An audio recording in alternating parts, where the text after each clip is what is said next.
नमस्कार दोस्तों, welcome to my YouTube channel. आज मैंने आप सभी लोगों के लिए पॉलिटी में महत्वपूर्ण क्वेश्चन लाया है, जो देखिए दोस्तों हर कंपटीशन की परीक्षाओं के लिए बहुत ही महत्वपूर्ण है। जैसे एसएससी जीडी हुआ, सीजीएल है, यूपीपी, आरआरबी, एनटीपीसी और सभी कंपटीशन की परीक्षाओं के लिए पॉलिटी से संबंधित क्वेश्चन हर बार ही पूछे जाते हैं। तो दोस्तों आप सभी लोग हमारे इस वीडियो को जरूर देख लीजिए और अपने दोस्तों में भी शेयर कर लीजिए।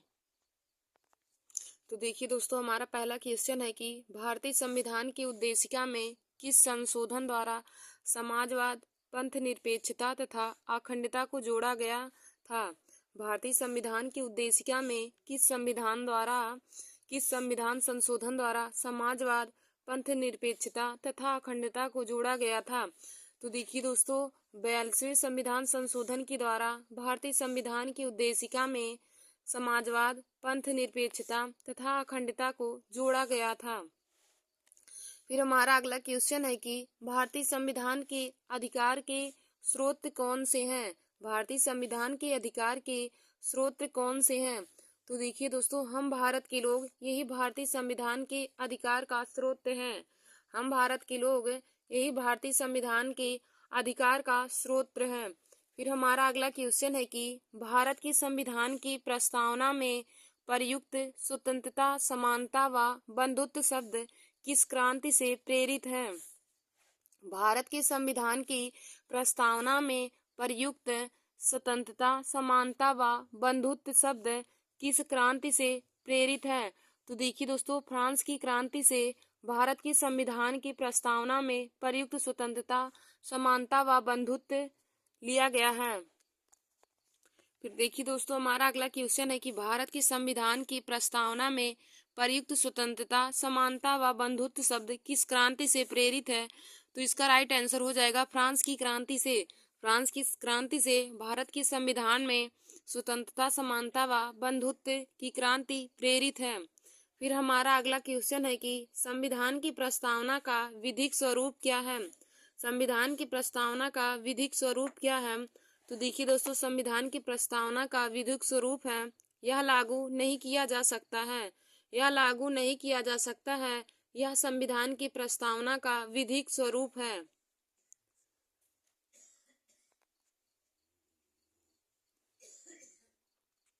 फिर देखिए दोस्तों हमारा अगला क्वेश्चन है कि भारत के संविधान की प्रस्तावना के शुरुआती शब्द के संविधान से लिए गए हैं।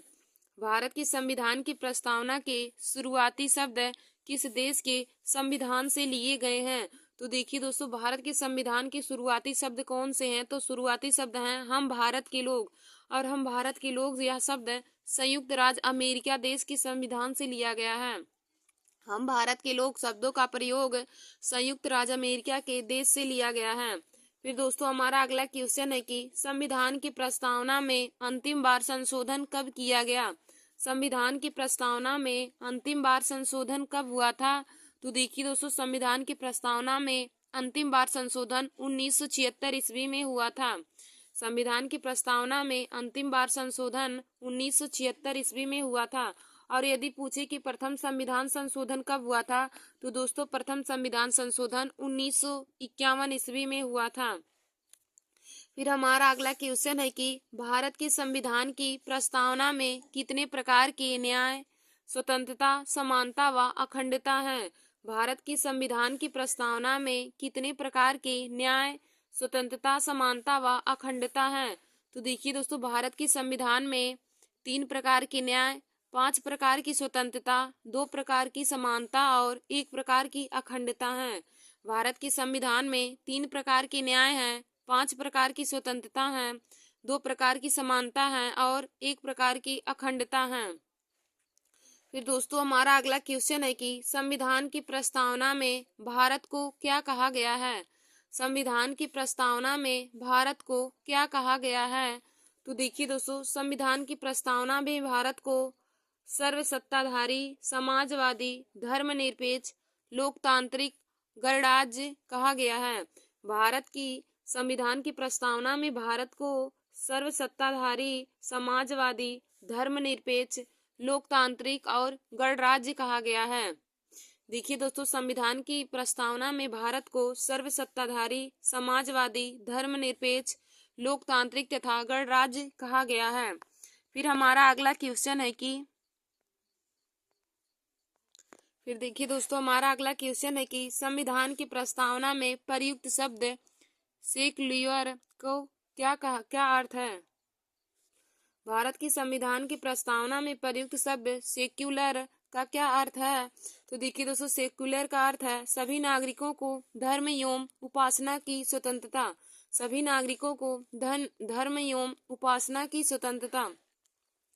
फिर हमारा अगला क्वेश्चन है कि संविधान सभा में राज्य के नीति निदेशक सिद्धांत की धारणा कहाँ के संविधान से ली गई है, या फिर किस देश के संविधान से लिया गया है। संविधान सभा में राज्य की नीति निदेशक सिद्धांत की धारणा किस देश के संविधान से लिया गया है। तो देखिए दोस्तों, आयरलैंड देश के संविधान से संविधान सभा में राज्य के नीति निदेशक सिद्धांत लिए गए हैं। संविधान सभा में राज्य की नीति निदेशक सिद्धांत आयरलैंड के संविधान से लिया गया है। और देखिए दोस्तों, राज्य की नीति निदेशक सिद्धांत यह हमारा भाग 4 में है। भाग 4 में राज्य के नीति निदेशक सिद्धांत का वर्णन किया गया है। और राज्य के नीति निदेशक सिद्धांत आर्टिकल 36 से लेकर 51 तक है। राज्य के नीति निदेशक सिद्धांत आर्टिकल 36 से लेकर 51 तक है। और राज्य की नीति निदेशक सिद्धांत आयरलैंड के संविधान से लिए गए हैं। आयरलैंड देश के संविधान से लिए गए हैं। और दोस्तों, राज्य के नीति निदेशक सिद्धांत के बारे में वर्णन भाग 4 में है। फिर हमारा अगला क्वेश्चन है कि डॉक्टर भीमराव अम्बेडकर ने संविधान का हृदय और आत्मा किसे कहा है। डॉक्टर भीमराव अम्बेडकर ने संविधान का हृदय और आत्मा किसे कहा है। तो देखिए दोस्तों, डॉक्टर भीमराव अम्बेडकर ने संवैधानिक उपचारों के अधिकार को संविधान का हृदय और आत्मा कहा है।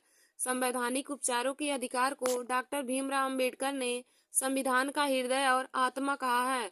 और देखिए दोस्तों, संवैधानिक उपचारों का अधिकार हमारा आर्टिकल 32 में है। संवैधानिक उपचारों का अधिकार आर्टिकल 32 में है। और आर्टिकल 32 को ही डॉक्टर भीमराव अम्बेडकर ने संविधान का हृदय और आत्मा कहा है।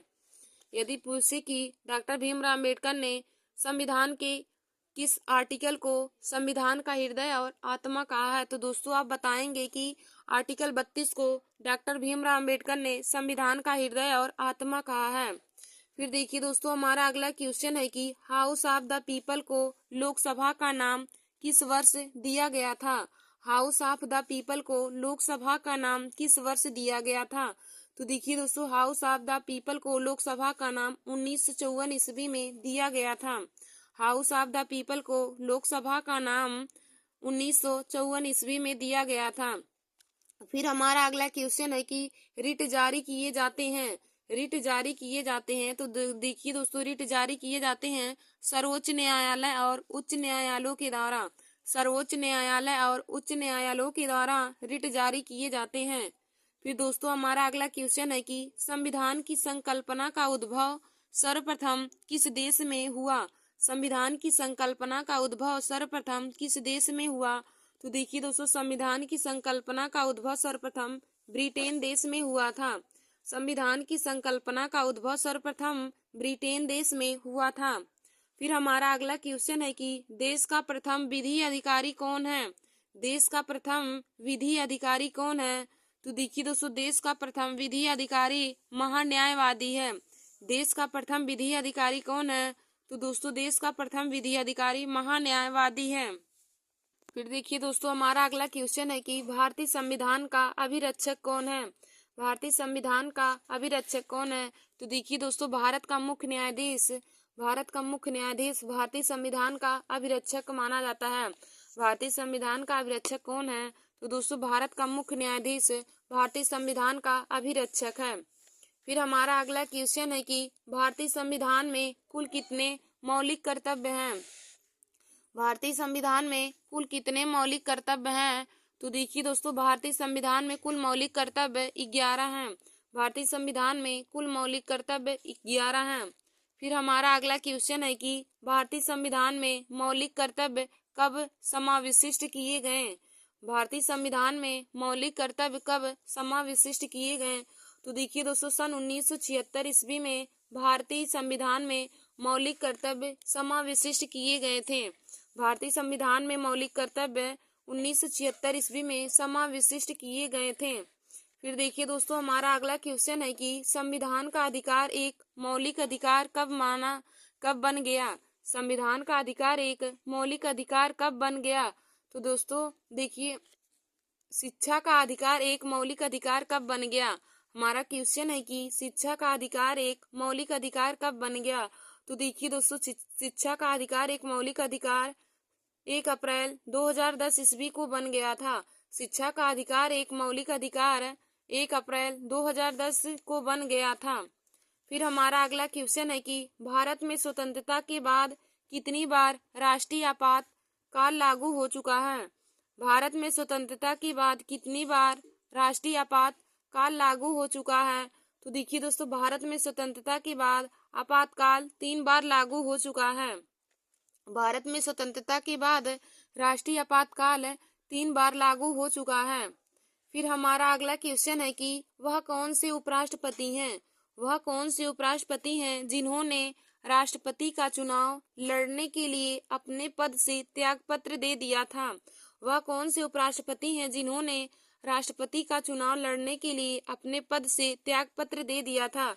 तो देखिए दोस्तों, वीवी गिरी थे जिन्होंने जो उपराष्ट्रपति थे, वीवी गिरी उपराष्ट्रपति थे और उन्होंने राष्ट्रपति का चुनाव लड़ने के लिए अपने पद से त्यागपत्र दे दिया था। फिर देखिए दोस्तों, हमारा अगला क्वेश्चन है कि लोकसभा के अध्यक्ष का चुनाव किया जाता है। लोकसभा के अध्यक्ष का चुनाव किया जाता है। तो देखिए दोस्तों, लोकसभा के अध्यक्ष का चुनाव लोकसभा के सदस्यों के द्वारा किया जाता है। लोकसभा के अध्यक्ष का चुनाव लोकसभा के सदस्यों के द्वारा किया जाता है। फिर हमारा अगला क्वेश्चन है कि राज्य पुनर्गठन अधिनियम कब पारित किया गया। राज्य पुनर्गठन अधिनियम कब पारित हुआ। तो देखिए दोस्तों, राज्य पुनर्गठन अधिनियम 31 अगस्त 1956 ईस्वी को पारित हुआ था। राज्य पुनर्गठन अधिनियम 31 अगस्त 1931 ईस्वी में 1956 ईस्वी में पारित हुआ था। फिर हमारा अगला क्वेश्चन है कि संसद की संयुक्त बैठक की अध्यक्षता कौन करता है। संसद की संयुक्त बैठक की अध्यक्षता कौन करता है। तो देखिए दोस्तों, संसद की संयुक्त बैठक की अध्यक्षता लोकसभा अध्यक्ष करते हैं। संसद की संयुक्त बैठक की अध्यक्षता लोकसभा अध्यक्ष करते हैं। फिर हमारा अगला क्वेश्चन है कि स्वतंत्रता के बाद संविधान सभा का प्रथम अध्यक्ष कौन है। स्वतंत्रता के बाद संविधान सभा का प्रथम अध्यक्ष कौन है। तो दोस्तों, स्वतंत्रता के बाद संविधान सभा का प्रथम अध्यक्ष डॉक्टर राजेंद्र प्रसाद जी हैं। स्वतंत्रता के बाद संविधान सभा के प्रथम अध्यक्ष डॉक्टर राजेंद्र प्रसाद जी हैं। फिर देखिए दोस्तों, हमारा अगला क्वेश्चन है कि हम भारत के लोग शब्दों का प्रयोग भारतीय संविधान में कहाँ से लिया गया है। हम भारत के लोग शब्दों का प्रयोग भारतीय संविधान में कहाँ से लिया गया है। तो देखिए दोस्तों, संविधान की प्रस्तावना से हम भारत के लोग शब्दों का प्रयोग भारतीय संविधान में किया गया है। संविधान की प्रस्तावना से हम भारत के लोग शब्दों का प्रयोग किया गया है। फिर देखिए दोस्तों, हमारा अगला क्वेश्चन है कि किसने प्रस्तावना को संविधान की आत्मा कहा है। किसने प्रस्तावना को संविधान की आत्मा कहा है। तो देखिए दोस्तों, ठाकुर दास भार्गव ने प्रस्तावना को संविधान की आत्मा कहा है। प्रस्तावना को संविधान की आत्मा ठाकुर दास भार्गव ने कहा है। फिर हमारा अगला क्वेश्चन है कि किसने प्रस्तावना को पहचान पत्र कहा है। किसने प्रस्तावना को पहचान पत्र कहा है। तो दोस्तों, प्रस्तावना को पहचान पत्र यानी पालखीवाला ने कहा है। प्रस्तावना को पहचान पत्र यानी पालखीवाला ने कहा है। फिर हमारा अगला क्वेश्चन है कि किसने प्रस्तावना को संविधान की जन्म कुंडली कहा है। किसने प्रस्तावना को संविधान की जन्म कुंडली कहा है। तो देखिए दोस्तों, के.एम. मुंशी जी ने प्रस्तावना को संविधान की जन्म कुंडली कहा है। फिर देखिए दोस्तों, हमारा अगला क्वेश्चन है कि संविधान की प्रस्तावना के अनुसार भारत किस प्रकार का राष्ट्र है। संविधान की प्रस्तावना के अनुसार भारत किस प्रकार का राष्ट्र है। तो देखिए दोस्तों, संविधान की प्रस्तावना के अनुसार भारत एक धर्मनिरपेक्ष राष्ट्र है। संविधान की प्रस्तावना के अनुसार भारत एक धर्मनिरपेक्ष राष्ट्र है। फिर हमारा अगला क्वेश्चन है कि भारतीय संविधान में उद्देशिका का विचार किस देश के संविधान से लिया गया है। भारतीय संविधान में उद्देशिका का विचार किस देश के संविधान से लिया गया है। तो देखिए दोस्तों, भारतीय संविधान में उद्देशिका का विचार संयुक्त राज्य अमेरिका यानी कि यूएसए से लिया गया है। भारतीय संविधान में उद्देशिका का विचार संयुक्त राज्य अमेरिका यानी कि यूएसए से लिया गया है। फिर हमारा अगला क्वेश्चन है कि भारतीय संविधान में उद्देशिका का ही भाषा भारतीय संविधान में उद्देशिका की भाषा किस देश के संविधान से लिया गया है। भारतीय संविधान में उद्देशिका की भाषा किस देश के संविधान से लिया गया है। तो देखिए दोस्तों, भारतीय संविधान में उद्देशिका की भाषा ऑस्ट्रेलिया देश के संविधान से लिया गया है। भारतीय संविधान में उद्देशिका की भाषा ऑस्ट्रेलिया देश के संविधान से लिया गया है। फिर हमारा अगला क्वेश्चन है कि भारतीय संविधान की उद्देशिका यानी कि प्रस्तावना में कितनी बार संशोधन हुआ था। भारतीय संविधान की उद्देशिका यानी कि प्रस्तावना में कितनी बार संशोधन हुआ था। तो दोस्तों, भारतीय संविधान की प्रस्तावना में एक बार संशोधन हुआ था और वह कब हुआ। 42वां संविधान संशोधन 1976 के द्वारा 42वां संविधान संशोधन 1976 के द्वारा संविधान की उद्देशिका में संशोधन हुआ था। धन्यवाद दोस्तों, ऐसे ही हमारे वीडियो को देखने के लिए और जीके और पॉलिटी के और सभी इम्पोर्टेंट क्वेश्चन को पाने के लिए आप सभी लोग हमारे YouTube channel Nancy success classes को सब्सक्राइब कर लीजिए और अपने दोस्तों में शेयर करना ना भूलिए। देखिए दोस्तों, आज का जो हमारा यह वीडियो पॉलिटी का है, यह हर कंपटीशन की परीक्षा के लिए बहुत ही महत्वपूर्ण है। जैसे एसएससी जीडी का पेपर हो रहा, उसमें भी पॉलिटी से संबंधित हर क्वेश्चन पूछे जाते हैं। और दोस्तों, जीडी हुआ, सीजीएल हुआ, यूपीपी है, आरआरबी, एनटीपीसी है, ग्रुप डी, सभी कंपटीशन की परीक्षाओं के लिए बहुत ही महत्वपूर्ण है। तो आप लोग हमारे इस वीडियो को जरूर देख लीजिएगा। धन्यवाद दोस्तों।